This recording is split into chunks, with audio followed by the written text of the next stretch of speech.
The remote past perfect in Italian is a literary tense of the past perfect that shows a completed action before another past action. Because the tense is very rare, it's almost exclusively used in literary and historical narration.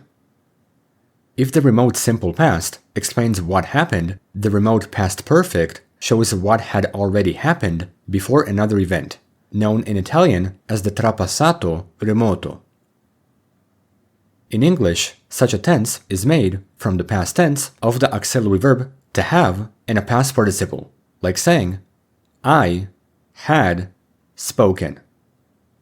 In Italian, this tense has the same pattern, which means that it's compound, having auxiliary verbs, participles, and agreements. Previously, in the Italian past tense videos, I thoroughly explained all of these concepts, especially in the compound past video, so I would highly recommend watching them before continuing with this lesson, because covering these ideas here is unnecessary. Nonetheless, considering how this tense is almost never spoken, it's something I emphasized in the previous video. Literary past tenses in Italian are good to know to understand stylistic and written Italian, but they can be obsolete in practice and speech, especially the trapassato remoto. In this video, we'll see the grammar and semantics of this tense, so if you're interested in reading Italian literature, the examples in this video will help in this context. However, if you learn to speak Italian, this information may not be relevant. The formation of the trapassato remoto is made with an auxiliary verb, avere or essere, and a past participle. Because the tense is about the remote past, we have to use conjugations of avere and essere from the tense, which I showed in the previous video. The choice of the auxiliary is exactly the same as in the compound past, so structurally the auxiliary logic is the same, just being in the remote past, using irregular conjugations.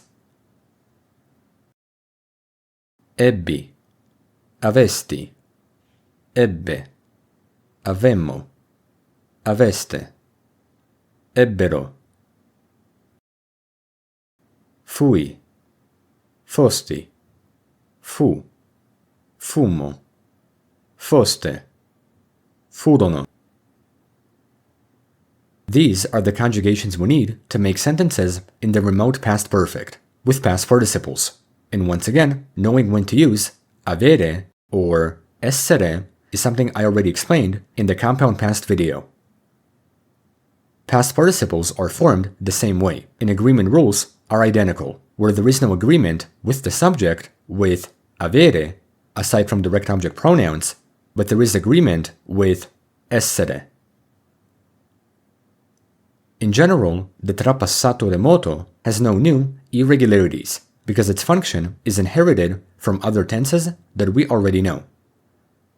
The only thing to note is that it almost always appears in subordinate clauses, introduced by words like quando, dopo che, appena.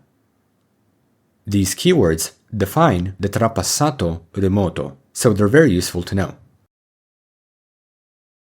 After learning this final concept, we can see literary sentences that are classical in written Italian, and as I said previously, such examples are made simple, in case anyone is interested in reading Italian literature. Dopo che ebbe detto ciò, partì. After he said that, he left. Quando fu finita la guerra, tornò a casa. When the war had ended, he returned home. Appena ebbero concluso il viaggio, riposarono. As soon as they had finished the journey, they rested. Dopo che fu nato il figlio, cambiò la sua vita. After the son had been born, his life changed. Overall, this is how the trapassato remoto fully works in Italian. Just like the past perfect, it expresses a completed action before another past action, but this tense is almost always used in literary and historical narration. It's made from auxiliary verbs and past participles, and it's very rare in speech, but is still important in literature. In conclusion, what I showed across all of these videos is a full study of all Italian past tenses, understanding not just how to form them, but their history, nuance, and literary use.